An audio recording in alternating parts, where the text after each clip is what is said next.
Assalaamu calaykum. Waxaa aad u kordhaya tirada shucuubta adduunyada. Waxay ku sii dhowaanayaan ku dhowaad 8 bilyan oo qof. Waxaa 10kii sano u dambeeyay dadku ka soo guurayaan miyiga, iyagoo salka dhiganaya magaalooyinka waaweyn si ay u helaan horumar, dhaqaalahoodana u siyaadiyaan, uguna noolaadaan nolol casri ah.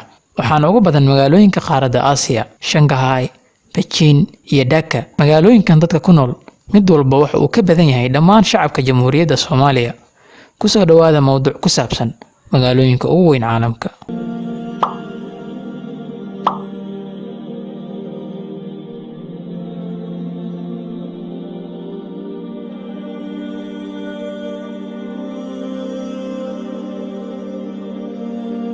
Number 10.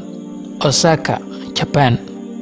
Osaka waa magaalo weyn oo dekad leh, waana xarun ganacsi oo dhacda jasiiradda Japan ee Honshu. Waxaa lagu yaqaan dhismaha casriga ah, nolosha habeenkii, iyo cuntada wadooyinka lagu iibiyo. Dadka magaaladan degan waxa ay gaarayaan 19 milyan iyo 200 kun oo qof. Cabirka badkeeda magaaladan waa 223 kilomitir square. Number 9. Beijing, Shiinaha. Waa magaalada caasimadda u ah Shiinaha. Waxay ku taalaa waqooyiga Shiinaha. Waa magaalo muhiim u ah adduunka iyo awoodda caalamiga ah. Waana mid ka mid ah xarumaha ugu muhiimsan ee siyaasadda, dhaqaalaha, ganacsiga, maaliyadda, waxbarashada, dhaqanka, tiknoolajiyadda, dhismaha, luqadaha, iyo diblomaasiyadda adduunka. Waa hoyga xarumaha dhexe ee shirkadaha ugu weyn Shiinaha. Tirada dadka degan magaaladan waxay gaarayaan 20 milyan iyo 35 kun oo qof. Cabirka badkeedu waxa uu gaarayaa 16,808 kilomitir square. Number 8. Mumbai, India. Mumbai oo horey loo oran jiray Bombay waa magaalo dadku ku badan yahay oo ku taala xeebta galbeed ee Hindiya. Waa magaalada ugu weyn ahna xarunta dhaqaalaha India. Waxay caan ku tahay ganacsiga iyo xarunta Bollywood. Mumbai waa caasimadda dhaqaalaha, ganacsiga iyo madadaalada India. Sidoo kale waa mid ka mid ah 10 magaalo ee ugu sarreeya adduunka dhanka ganacsiga marka loo eego socodka dhaqaale ee caalamka. Tirada dadka degan magaaladan waxay gaarayaan 20 milyan iyo 185 kun oo qof.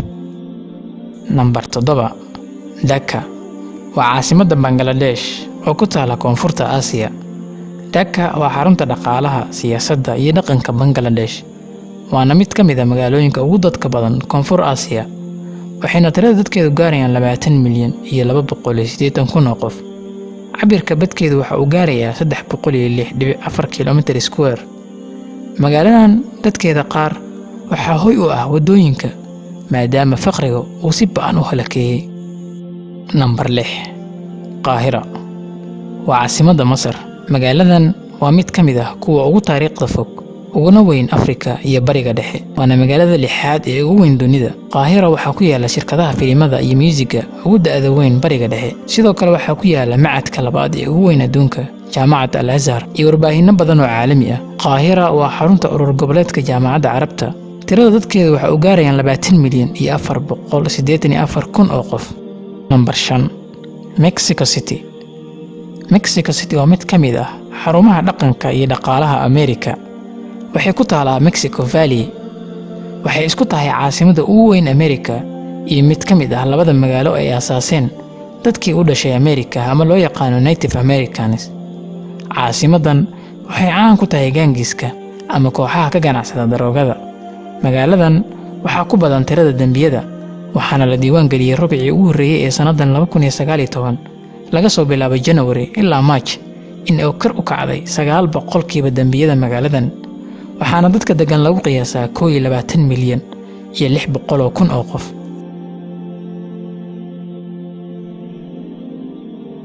Number 4.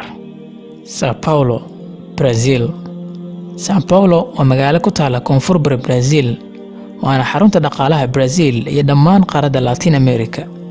São Paulo ayaa ka mid ah magaalooyinka ugu dadka badan caalamka. Waxay qani ku tahay dhaqanka. Waxaa ku yaala macahdiyo iyo dhismo qadiim ah. Magaaladan waxaa ku nool dad tiradoodu gaaraya 21 milyan iyo 800 kun oo qof.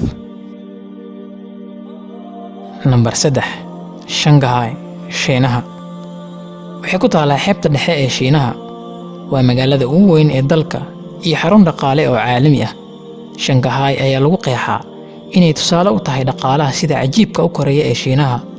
Sidoo kale magaaladan waxay caan ku tahay fooqaqa dhaadheer. Magaaladan waxaa ku nool dad tiradooda lagu qiyaasay 26 milyan iyo 300,000 oo qof. Nambarka 2, Delhi waa caasimadda Hindiya. Waa magaalo weyn oo ku taalla waqooyiga dalka. Waxaa ku yaalla oo ay caan ku tahay masjidka Jaamac Masjid ka oo ay hal mar ku tukan karaan 25,000 oo qof. Waxaa kale oo ku yaalla Chandni Chowk oo ku taalla dhexbartamaha Delhi qadiimka ahayd. Chandni Chowk waa goob ganacsi oo mashquul ah, taa oo leh suuqyo ay ka buuxaan udgoonka, miraha, dahabka iyo macmacaan dhaqameedka Hindida. Waxaa Delhi ku nool 29 milyan iyo 300,000 oo qof. Ku noolaanshaha magaaladan 24 saac qura waxay ka dhigan tahay adigoo cabay baakad sigaar ah. Hawada oo aad u wasakhaysan awgeed, taa oo ay keentay saxmadda magaaladan. Nambarka 1, Tokyo, Japan waa magaalada ugu mashquulka badan dunida. Waxay dhacdaa magaaladan xeebaha bari ee Honshu. Waa magaalada ugu dadka badan dunida. Waxay isku daraysaa casriga iyo dhaqanka. Waxaa magaaladan ku nool ku dhawaad 37 milyan iyo 400,000 oo qof. Ku noolaanshaha dad intaas la eg magaaladan kama dhigin magaalo aad u wasakh badan, bal waxay ka tirsan tahay caasimadaha ugu nadiifsan dunida. Cabirka badka magaaladan waxa uu gaarayaa 2,188 kilomitir square. Intaa ayaan ku hakinayaa maanta. Haddii ay tahay markii kuugu horeysay, nagu soo biir oo taabo batanka guduudan ee subscribe.